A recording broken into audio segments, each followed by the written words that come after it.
When I first thought about joining Toastmasters, I mentioned it to my family, and my little son said, "Yay!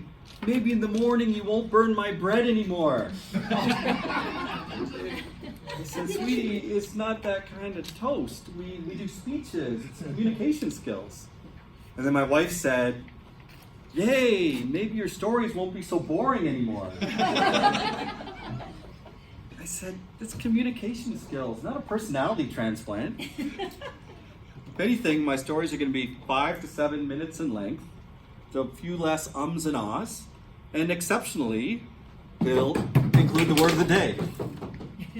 Mr. Toastmaster, members, guests, today I want to talk to you a little bit about the weird life of Gavin Fernandez. Fernandez. Sounds Spanish, doesn't it? It isn't.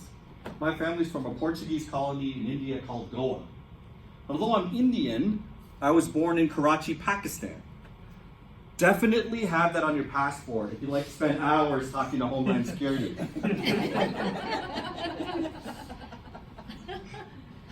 Hard to believe, but 40 years ago when my family moved to Brampton, the cultural landscape was very different. A lot of Italian, Irish, Scottish immigrants.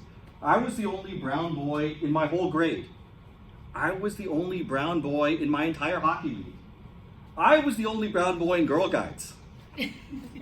That was just administrative confusion. I was small and had long hair and maybe a little pretty, but they got me out of there. I was in Cub Scouts very soon, within weeks, right after I got my knitting badge. No problem. I've always been a little bit uncomfortable about standing out, so it was an exception that last year I grew a big beard. A big beard. And the thing about a Pakistani guy who grows a big beard, and do we have a picture of that? Do we have a picture? That's how I look with my big beard.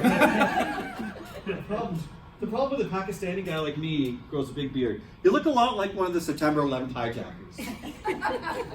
Osama bin Laden destroyed big beards for all of us brown guys. That beard has cost me a lot of problems.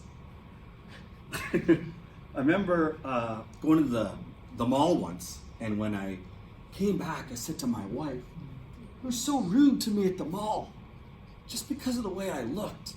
People scoffed at me in the food court. At the bank teller, wouldn't even make eye contact. People looked funny at me all the time. It's so racist, just because of the way I looked. My wife looked at me and she said, "Could be that. Or it could be the fact that you have most of your breakfast stuck in your beard."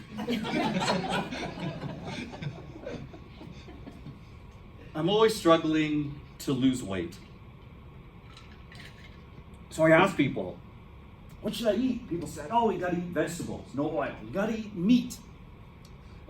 Meat, no carbs." So confused, but I guess it depends on everybody's a little different, and they can eat different things, lose weight. And it made me realize, maybe my body is hypersensitive to Cheetos. And when I eat them, something happens inside, and something about eating them every day is probably not such a good thing, but I really have to get that tested.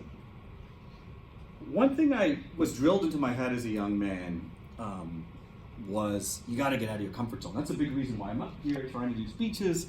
It's not the most natural thing for me to do. I feel a little uncomfortable, but I've always been told, get out of your comfort zone. That's the way you're going to learn and grow. The only problem with always getting out of your comfort zone is that it's so darn uncomfortable. Like standing up here, I'd love to be saying, instead of all you nice, friendly people, I'd like to be saying, "Gavin, you're doing great, you're on fire." But really, there's a voice inside my head that's saying, "Oh my God, you're going down in flames." I'd love to be saying, "Gavin, you're killing it." But really, there's a voice inside me that's echoing, "We're dying up here." Mr. Giselle.